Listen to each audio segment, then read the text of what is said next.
the burning world. The sun rises like a molten sphere, climbing slowly into an African sky streaked with crimson. Heat shimmers over endless plains of yellow grass. It is the dry season, a time of silent war for survival. Rivers that once flowed strong now shrink into muddy scars. Waterholes recede, leaving cracked earth behind.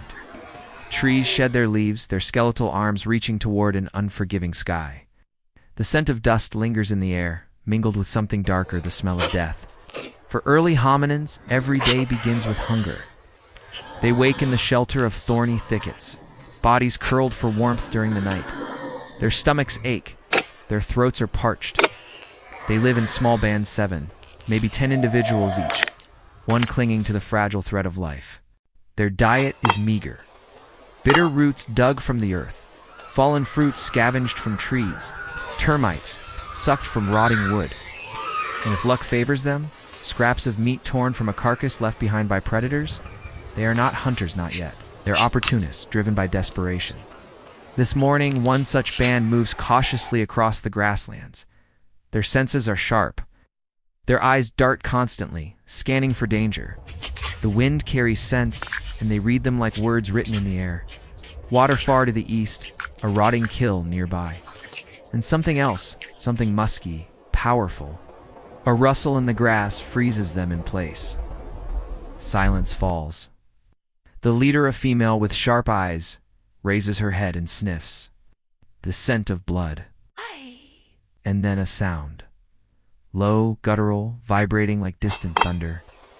From the shadows, death emerges. A saber-tooth cat steps into view. Its golden coat gleams in the sunlight, muscles rippling beneath the skin.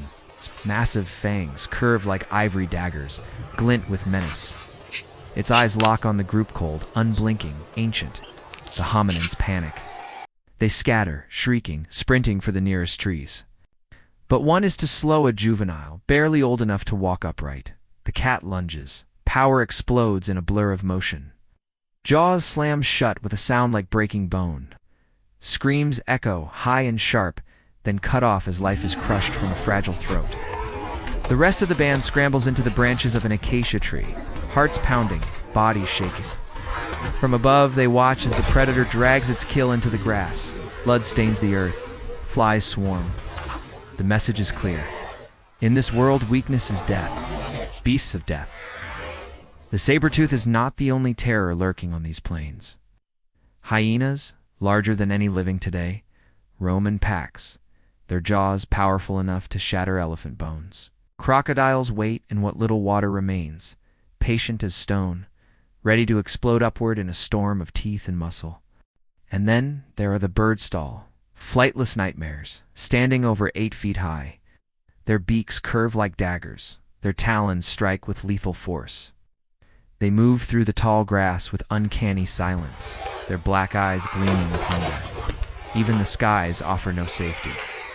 Vultures circle above, dark omens against a burning sun, waiting for the weak to fall. For the hominins, every sound is a warning, every shadow hides death.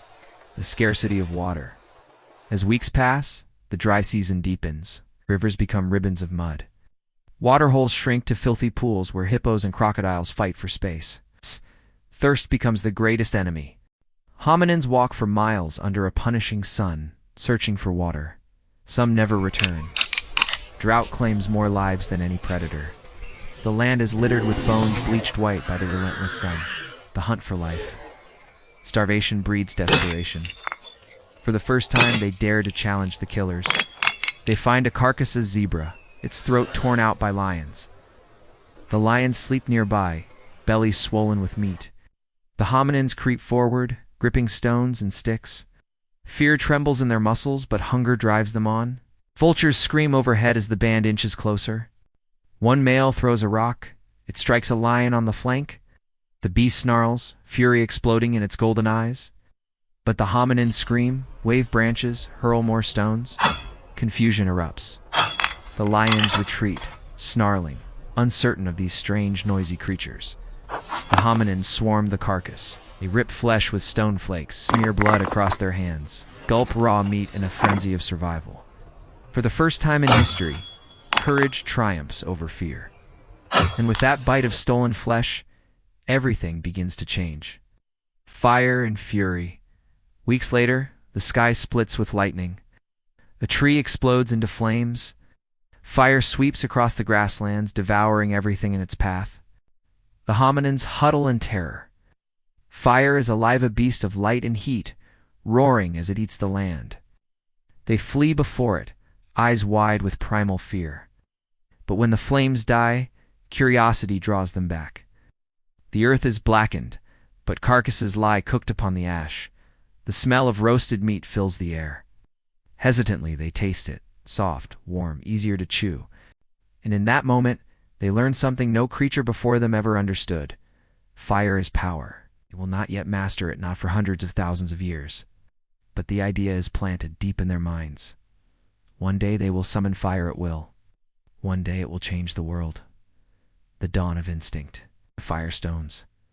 Courage slowly. Instinct gives way to something greater: strategy. They begin to use tools, not just to scavenge, but to fight. They choose safe paths, signal danger with cries, share food within the band. The first threads of society are woven in the blood and dust of these plains. They are still prey, but no longer helpless. The spark of dominance glows faintly, waiting to ignite. The long road to humanity begins here on the golden grasslands of Africa, 3.7 million years ago. The legacy of survival. From these fragile beginnings will rise empires and cities, ships and machines, art and science. Every invention, every dream, every heartbeat of modern humanity began with a handful of beings who refused to die in the wilderness.